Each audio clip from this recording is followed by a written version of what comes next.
Hey, what's up, everyone? Welcome back to the channel. Today, I want to show you how you can use the concept of stems to not only get a more balanced and cohesive mix, but also how it can dramatically improve your workflow. If you are new here and you like this type of content, please like and subscribe and let me know in the comments what type of content you want to see more of. Now, let's get into it.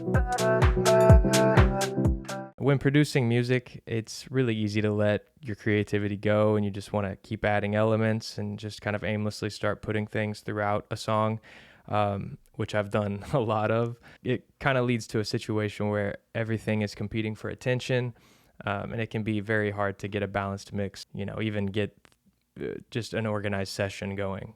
Today, I want to show you a unique way to bring order to that chaos by thinking of each stem of your track as a different member in the band. So if you're not familiar with the term stem, I can explain it really quickly. So if you think of your drums, for example, I've got all of these different drum elements, but I have printed them into this drum stem. So everything is now just one audio file. I did the same thing with all of the bass elements. I did the same thing with all of the synth elements and all of the vocal elements. And then for this song in particular, I have a percussion player who does percussion and atmosphere. And then I've run my reverbs and delays and things of that nature out on their own stem as well. For the purpose of today's video, let's break it into 3 steps just to keep it simple. So step 1, define your band members. So what members are in the band? Is there a bassist, drummer? Today I've got a drummer, a percussionist, a bassist, a synth player, and a vocalist. What kind of music does each band member like? What kind of gear do they have? Little things like that can help later on. Step 2, set boundaries. And that's kind of part of that, what gear do they have? So that way you're limited to those tools, right? And which frequency range are they in charge of? A bass player, for example, is going to carry the low end and drive the song to kind of glue things together. And then step 3, create the conversation. As you tell the story of the song, each band member is speaking through their instrument. You want to be careful that 2 aren't talking over each other, that there's some good call and response, that there's a lot of collaboration happening. The goal is to just make sure that they're all really working well together and very cohesive. So we want to start with defining the band members. This is our bassist. Imagine them as a laid-back member of the group, someone who loves deep, melodic house music. They're all about those long, flowing bass lines that give the track a solid foundation, with a few subtle plucks here and there just to keep things interesting.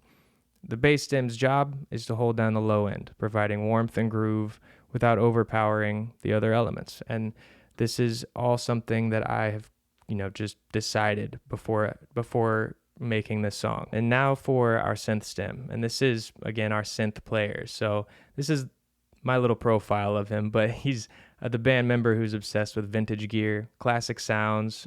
Picture someone who's always tinkering with old school arpeggiators and analog synths, and they bring a lot of character to the track. He likes to add layers of texture and melody, and just like a real synth player, he needs to know when to shine and when to let others take the spotlight. And he's really there to help complement the bass rather than compete with it. And then moving on to our drummer. So in our imaginary band, this is the drummer. He's the backbone of the group. He's steady, reliable, keeps everything moving forward, and it's dance music, so he's got a lot of movement in there that really sort of wants to pull that dance groove out of whoever's listening. But, doesn't want to do too many fills until it's time, and just really wants to work with the bass and not step on the toes of the bassist or the synth player or the singer, which takes me to our lead stem, aka our vocalist. So this is the front man of the band, whether he's kind of sitting back and doing ad libs or leading the entire song.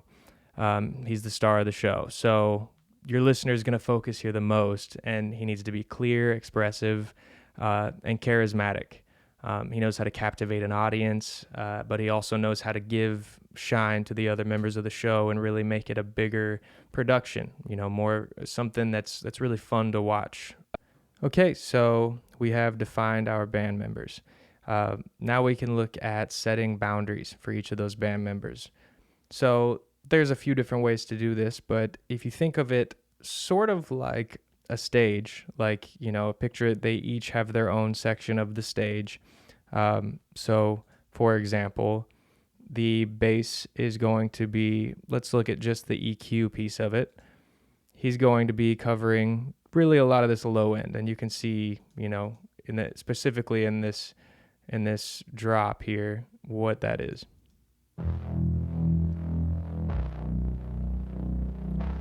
So you can see like he's really taking over this low end. He's got some sub things happening down here.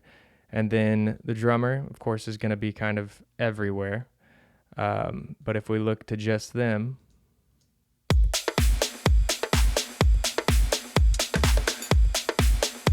so he's going to cover a lot there. But this is where some of these collaborations happen. Like the low end is going to compete with the bass, so they've figured out how to work together. A lot of different ways to do that. But for now, we're just going to keep moving on. The synth player is up next, and they're going to take over a lot of this range.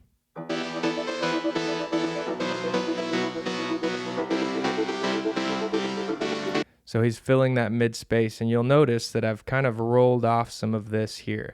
That's because after I got all of the synths printed to the stem, when I was listening to it, I still felt like some of his low frequencies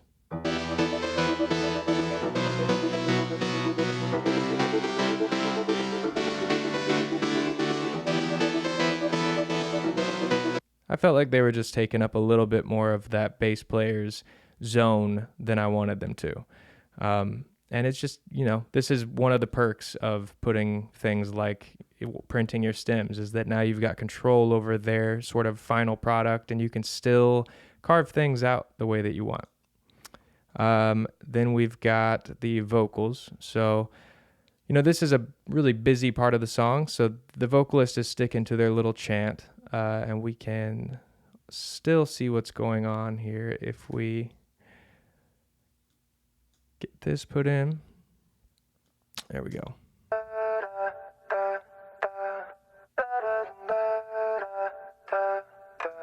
You can see he's taken up a lot of that same synth space, but this is sort of more of a textured backing vocal. So if I go to the lead, feeling like we finally found a high, and baby, it's a long way down. So you can see here, there's a lot of this space that's kind of being taken up a little higher as well, just to give that crispness. And when you go into mid-side processing, anything like that, like what you can't see from just this graph is that I've spread the synth player out along the side channels and dipped quite a bit in the center channel so that this vocal can shine alongside that synth player. And then we move on to, this is just percussion and our effects. So the percussion is still really just going to take up still a lot of the same things as the drummer. They're kind of covering a lot of different things.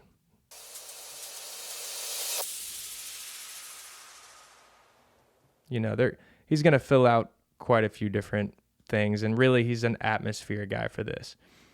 So great. And then thinking about those frequency ranges as this spot in the stage, like it really gives you a lot you can do in terms of carving out space so that the kick drum sits better alongside the bass, or the vocal sibilance isn't competing with the percussion. And you can kind of find these unique ways to create space as you go through. And yeah, that takes us to our final step, which is crafting the conversation.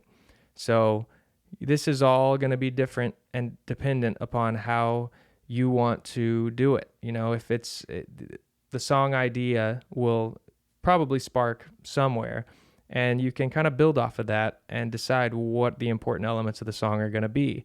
All that's really important is as you're telling the story, it slowly gets more interesting. Things happen. If you're watching the show, you look over at the guitar player who's doing something now, or the synth player, or now the drummer's doing a really cool thing that pairs well with what's going into the next piece, where maybe the synths back up and the vocal stands out. Like, it's a conversation. You don't want them stepping on each other and talking over each other. And sometimes cool things happen with, collaboration between each other. And that's really kind of the main thing. But just for a couple of examples, I'll show you a little bit about what I mean. So if you look, the bass player doesn't even start until, way into the song here. That's because we've opened up with an intro that sort of sets the tone of the song, and I'll just play a little bit of that. So you can see we've only got the drummer doing bare bones stuff. The synth player is teasing some of the vintage and melodic things that we talked about. And the vocalist is just doing a chant to not take too much attention away from the busyness that's happening with the synth player. Great. So now as we go into the next portion of the song, you're going to see the drummer stops his kick drum, and the synth player sort of brings a new, softer element and mellows out on some of his melodic stuff so that we can pay attention to the vocalist. Meanwhile, the percussion is kind of starting up a little bit of new texture in the frequencies. You tell me it's a lonely town, but I can see your friends are all around. Your number in my phone because they keep trying to leave. Great. Now that's a little section of the song. So now we're going to bring in the bassist here. And this is, he's not going to do anything that's too dramatic, that goes too crazy, because he's just now getting introduced. But we're going to bring in the drums again and really get the song moving and kind of get to that build that's coming. Feeling like we finally found a higher, baby, it's a long way down. And if you want more, say so, 'cause I've got nowhere to be. Great. And now we're going to move into just something else here. We're going to do a bit of a build. And here's where a new element's going to be added to the vocals. You're going to see the percussion starting to build quite a bit. And then there's going to be a little break. And then we're finally going to let the bass player and the synth player open up alongside the drummer's everything. And here's just a bit of what that feels like. And just try to pay attention to how the elements are like not really competing with each other. They're working together. And I just wanna get you out of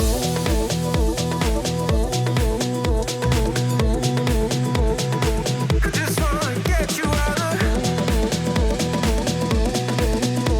and I've got nowhere to be.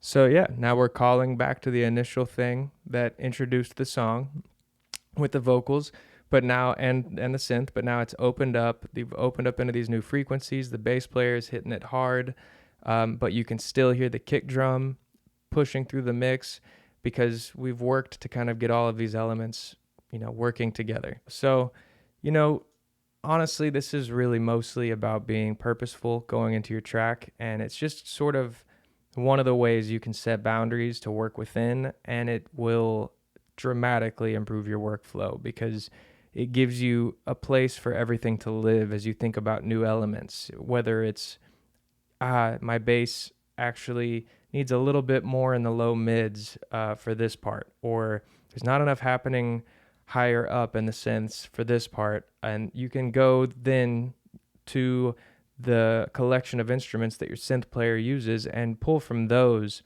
rather than just scouring Splice for anything that might fill that void. And honestly, I can tell you, you're going to start seeing more cohesion with your tracks because you're pulling from the same instruments, and there's really a lot you can do with a few select instruments that when you've got the ability to just pull whatever sample out of Splice, you don't really get the full range of those instruments. And so, just to recap one more time. So step 1, you want to define the band members. to set the boundaries for those band members, and then just create and guide the conversation accordingly. I really hope that you found this helpful and that you give it a shot, and I would be super happy to hear anything you guys come up with. Also, if you want to leave just some funny profiles in the comments, I've come up with a lot of really silly ones. I like to sometimes think of it like, for this song, I'm going to imagine that the bassist is mad at the guitar player because of something that happened last night. You just come up with weird things where you can try to make them step on each other's toes in ways that you normally wouldn't. But that's probably just me having no friends. Please share your thoughts. If you haven't, like and subscribe, leave me a comment. If you want to hear any more about how anything in this song was made, happy to dive into that. But as always, I appreciate you guys being a part of the channel, and I look forward to the next video. Thanks.